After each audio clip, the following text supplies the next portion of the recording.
अब समय आ गया है परम सत्य की खोज का।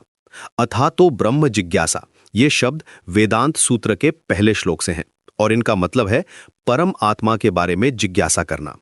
लेकिन क्या आपने कभी सोचा है कि ये सिर्फ एक दार्शनिक वाक्य नहीं है, बल्कि हमारे मानव जीवन का असली उद्देश्य है।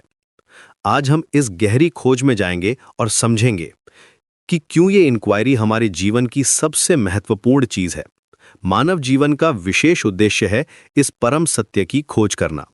हम कहां से आए हैं, हमारे जीवन का अंतिम लक्ष्य क्या है, और इस भौतिक संसार में जो कुछ भी दिखाई देता है उसका मूल स्रोत क्या है। ये सवाल सिर्फ क्यूरियोसिटी के लिए नहीं है, ये हमारे अस्तित्व के मूल में छुपे हुए हैं। वेदांत सूत्र हमें बताता है कि अब समय आ गया है इन सवालों के जवाब खोजने का, लेकिन एक साइंटिफिक अप्रोच के साथ। यहां एक बात समझना जरूरी है प्रशांत, जब हम ब्रह्म जिज्ञासा की बात करते हैं तो ये कोई विम्सिकल या फैंटास्टिकल एक्सप्लोरेशन नहीं है। ये एक सिस्टमैटिक इंक्वायरी है जो सनातन वैदिक साहित्य पर आधारित है।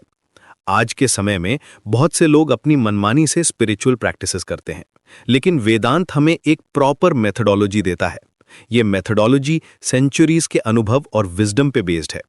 वेदांत सूत्र, जिसे ब्रह्म सूत्र भी कहते हैं, एक्चुअली उपनिषदों के आइडियाज का सिंथेसिस है। इसे महर्षि बादरायण और व्यास जी ने हार्मोनाइज किया था। ये सिर्फ एक बुक नहीं है, ये सारे वैदिक ज्ञान का एपिटोम है। इसकी 3 ब्रांचेस हैं। न्याय प्रस्थान, जो लॉजिक बेस्ड आर्ग्यूमेंट्स देता है, श्रुति प्रस्थान यानी उपनिषद, और स्मृति प्रस्थान जैसे गीता और महाभारत। ये तीनों मिलकर एक कंप्लीट फ्रेमवर्क बनाते हैं। लेकिन यहाँ सबसे इंटरेस्टिंग बात यह है कि वैदिक इंक्वायरी सिर्फ पढ़ने लिखने की चीज नहीं है, ये इंटेलिजेंट ह्यूमन लाइफ के लिए एसेंशियल है। भगवद गीता में कृष्ण जी ने भी यही बात कही है। वो हेरिडिटरी प्रिंसिपल को रिजेक्ट करते हैं और कहते हैं कि एक सच्चा ब्राह्मण वो है जिसके पास नॉलेज और अंडरस्टैंडिंग है, ना कि जो सिर्फ किसी खास फैमिली में पैदा हुआ हो। आज के टाइम में भी ये बात रेलेवेंट है। बहुत से लोग सेरेमोनियल प्रैक्टिसेस करते रहते हैं, शैलो रिचुअल्स में बिजी रहते हैं, लेकिन एक्चुअल एंगेजमेंट नहीं करते। वेदांत हमें बताता है कि हमारा ह्यूमन मिशन इससे कहीं ज्यादा डीप है। हमें एक्टिव पार्टिसिपेशन करनी होगी, सिर्फ सरफेस लेवल पर नहीं बल्कि रियल अंडरस्टैंडिंग के साथ। ये जर्नी इजी नहीं है, लेकिन यही हमारे जीवन का सबसे मीनिंगफुल पार्ट है। जब हम सच में ब्रह्म जिज्ञासा करते हैं तो हम सिर्फ अपने लिए नहीं बल्कि पूरी ह्यूमैनिटी के लिए कुछ वैल्यूएबल करते हैं।